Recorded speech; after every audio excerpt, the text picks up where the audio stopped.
સાબરકાંઠા જિલ્લાના વડાલી મામલતદારની ખનીજ માફિયાઓ સામે લાલાંક. વડાલીની સાબરમતી નદી તેમજ મહોરના સ્મશાનમાંથી ગેરકાયદેસર રેતીનું ખનન ઝડપાયું. વડાલી મામલતદારે ફિલ્મી ઢબે ખનન કરતા 5 ટ્રેક્ટરોને ઝડપી લીધા છે. વડાલી મામલતદાર HR પરમારે 2 ખાનગી કાર દ્વારા ફિલ્મી ઢબે ટ્રેક્ટરનો પીછો કરી ઝડપી પાડ્યા છે. વડાલીના મહોર અને ફુદેડા સરપંચ દ્વારા અનેકવાર કરાઈ હતી રજૂઆતો. વડાલી મામલતદારે બુધવારે ફિલ્મી ઢબે મહોર પાટિયા નજીક રેડ કરી છે. રેતી ભરેલા 5 ટ્રેક્ટરને ઝડપી અંદાજે 15 થી 20 લાખ રૂપિયાનો મુદ્દામાલ કબજે કર્યો છે. સમગ્ર મામલે ખાણ ખનીજ વિભાગે પંચનામું તૈયાર કરી કાયદેસરની કાર્યવાહી શરૂ કરી છે. વડાલી મામલતદારની રેડ બાદ ખનીજ માફિયાઓમાં ફફડાટ ફેલાયો છે. જેકેસી ગુજરાતી સાથે અશોક નાઈ, સાબરકાંઠા.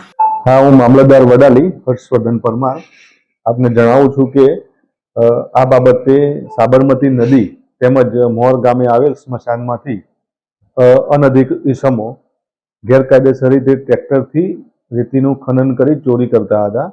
તે બાબતે સરપંચ શ્રી મોર, સરપંચ શ્રી ફુદેડા દ્વારા અમને અવારનવાર જાણ કરવામાં આવેલી હતી. આ બાબતે અમે પહેલા ઓફિશિયલી ગાડી લઈ જઈ અને તપાસ જ્યારે નીકળતા ત્યારે આ લોકોને સમાચાર મળતા અને એ લોકો ભાગી જતા હતા, એટલે કાર્યવાહી કરી શકેલ ન હતા.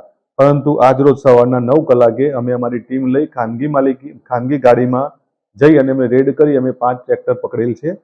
જે બાબતે દંડનીય કાર્યવાહી કરવાની ચાલુ કરેલ છે. તેમજ આ બાબતે અમે ભૂસ્તરશાસ્ત્રીની ટીમ બોલાવી જગ્યાએથી મેટ્રિક ટનની ગેરકાયદેસર રીતે ખનન કરેલ છે તેનું પણ રોયલ્ટી ભરાવા દંડનીય કાર્યવાહી કરવા એ લોકોને જણાવેલ છે અને એ લોકોને અમે 5 ટ્રેક્ટર હાલ સુપ્રત કરેલ છે.